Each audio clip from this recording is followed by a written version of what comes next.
Hey YouTube, it's capecodcuda, and this is my 30-gallon hot water tank. It's electric. It runs on 10-2 wire and a 30-amp breaker.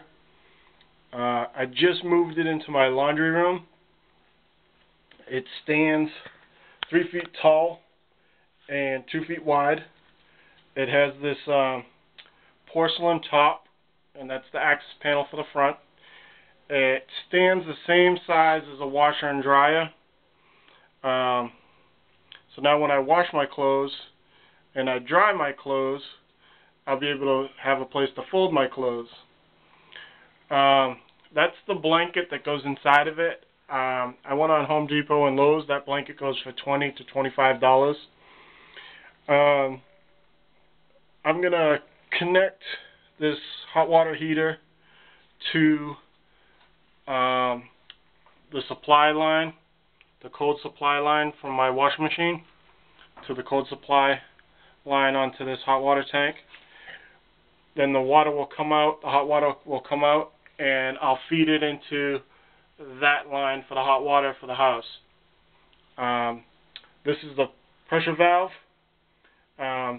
When the pressure valve needs to be released, it will come down this tube and it will drain right into the drain for the washing machine and the dryer.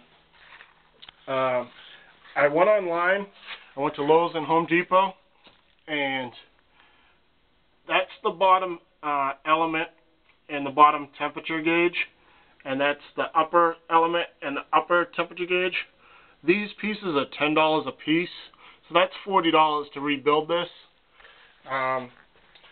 And that pressure valve is under $10 also, so now you're talking about $50 to rebuild this whole hot water tank.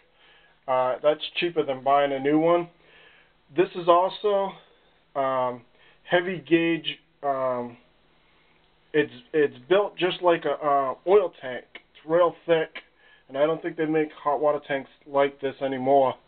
I could be wrong, but this is pretty thick. So I'm just going to rebuild this whole thing, and I'll show you guys how I do it and tell you about some of the costs and stuff like that. But that's my hot water tank. I moved it from another spot in the house. I'm currently draining it. I'm draining it after I moved it. But this is my next project.